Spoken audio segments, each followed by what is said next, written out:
बिस्मिल्लाहिर्रहमानिर्रहीम, इय्याका नअबुदु व इय्याका नस्तईन। मेरे पाकिस्तानियों, 13 जनवरी 2024 को तहरीक इंसाफ को अमलन ख़त्म करने की नीयत से इंतखाबी निशान से महरूम करने वाला काजी फाइज ईसा आज तारीख के कब्रिस्तान में दफन हो चुका है, जबकि तहरीक इंसाफ और इमरान खान अपने नजरिए के साथ आज भी पूरे कद से खड़े हैं। बिलाशुबा झूठ और बददियानती की उम्र हमेशा थोड़ी होती है और सच हमेशा रहने वाला होता है।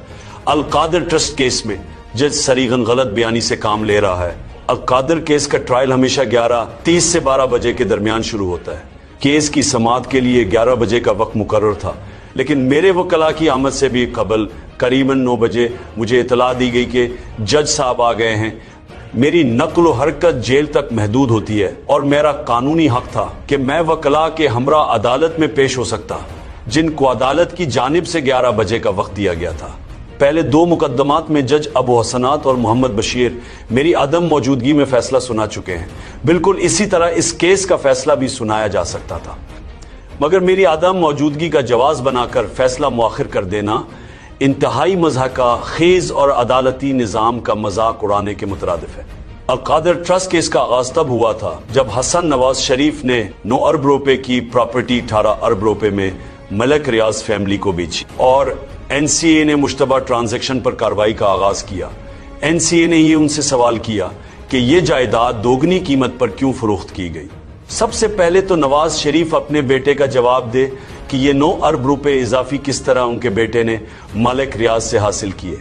जहां तक हमारे दौर में काबीना की इस हवाले से जिम्मेदारी का ताल्लुक है, तो ये रकम बराह रास्त एनसीए ने मलिक रियाज फैमिली के जरिए पाकिस्तान मुंतकिल की थी और हमारा फर्ज सिर्फ मख्फी रखने के इस मुआहदे को बरकरार रखना था और हमने पाकिस्तान के फायदे के लिए मंजूरी दी, क्योंकि इससे पहले एक साथ पाकिस्तान में इतनी रकम कभी नहीं आई थी। अल कादिर ट्रस्ट का इस रकम से कोई ताल्लुक ही नहीं।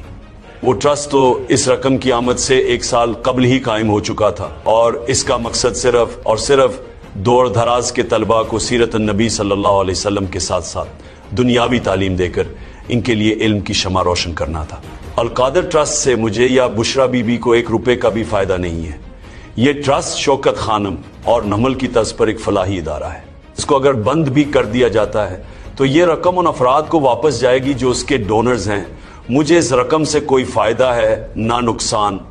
मैं वाजे कर दूं कि मैं किसी किस्म की कोई डील नहीं करूंगा, चाहे ये जो भी हरबे इस्तेमाल कर ले। मैं कोई नवाज शरीफ नहीं हूं जिसने अपने अरबों के करप्शन केसेस माफ करवाने हैं। मेरा जीना मरना पाकिस्तान में ही है। पाकिस्तान में सियासी कैदियों से बदतरीन सलूक जारी है। मिलिट्री तहवील में हमारे कारकुनान को सख्त जहनी और जिस्मानी तशद्दुद का निशाना बनाया गया। मेरे साथ भी बदतरीन सलूक किया गया। समी वजीर समेत दीगर कई कारकुनान पर बेईमाना तशद्दुद किया गया। हम इंसानी हुकूक की तंजीमों से मुतालबा करते हैं कि पाकिस्तान में होने वाली इस कानून और इंसानी हुकूक की पामाली पर एक्शन लें। हम इस हवाले से supreme court, Lahore high court और इस्लामाबाद हाई कोर्ट में दरख्वास्त दे चुके हैं, मगर कहीं हमारी सुनवाई नहीं हुई। हमारे पास बैनुल अक़वामी फोरम्स पर आवाज बुलंद करने के सिवा कोई दूसरा रास्ता मौजूद नहीं है। इस हवाले से मैं आलमी इंसानी हुकूक के इदारों को एक खत भी लिखूंगा ताकि इन बेकसूर शहरियों की सुनवाई हो। मेरा ओवरसीज पाकिस्तानियों से भी मुतालबा है कि इस हवाले से अपनी आवाज बुलंद करें। मुल्क में तहरीक इंसाफ को कुचलते कुचलते पूरे निजाम को ही रोन दिया गया है। मुल्क में माइशत का हाल बदतरीन है। बैरूनी सरमायाकारी तारीख की कम तरीन सतह पर है।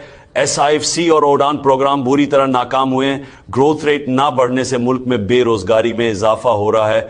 शानदार दिमाग और सरमाया मुल्क से तेजी से बाहर जा रहा है, क्योंकि किसी को उस मुल्क के इस्तेकाम पर यकीन नहीं रहा। पाकिस्तानी कंपनियां अपना कारोबार दुबई मुंतकिल कर रही हैं। ऐसे मुल्क में कभी माशी इस्तेकाम आ ही नहीं सकता जहां कानून की हुक्मरानी ना हो। पाकिस्तान माशी बहरान में दब चुका है और जब तक अवामी एतमाद की हामिल हुकूमत ना लाई गई, इस मसले का कोई हल मुमकिन नहीं है।